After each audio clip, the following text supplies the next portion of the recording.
আজকে আমি এমন মাংস রান্না করেছি সবাই চেটে পুটে খাচ্ছে।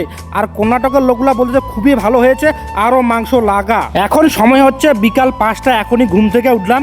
এখন যাব আমি বাজারে, বাজার থেকে এসে আমাকে আবার রান্না করতে হবে। প্রত্যেক দিন অবশ্য আমি বাজার করি। তারপর এদিকে আকাশের দিকে তাকিয়ে দেখলাম ভাই আকাশটা কিন্তু মেঘলা মেঘলা করতেছে, বৃষ্টি আসার সম্ভাবনা আছে। তারপর আমাদের কুকুরগুলাকে 2টা প্যাকেট বিস্কুট দিয়ে আমিও বেরিয়ে পড়লাম বাজার যাব। আর এইখান থেকে আমাদের বাজার বেশি দূরে না, পাশেই আর কি, ওই 1-1.5 কিলোমিটার হবে। আর সামনে যে দেখতে পাচ্ছ এটা হচ্ছে আমাদের কেশার কোম্পানি। এই কোম্পানিতে সব উড়িষ্যার লোক কাজ করে, 15 থেকে 20 জন। আর এদিকে দেখতে দেখতে চলে আসলাম বাজারে। বাজারে এসে সর্বপ্রথম ভাই মাংস কিনবো। মাংসর কেজি হচ্ছে 240 টাকা।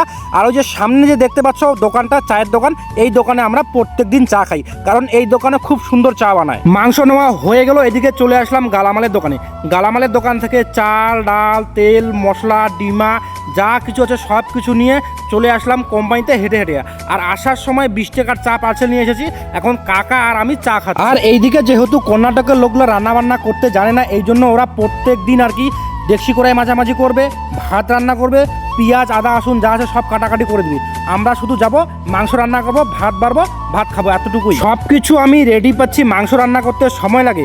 মাংস রান্না হয়ে গেল, সবার থালিতে সমানভাবে ভাত, সমানভাবে মাংস দিয়ে সবাই একসাথে খেতে বসলাম।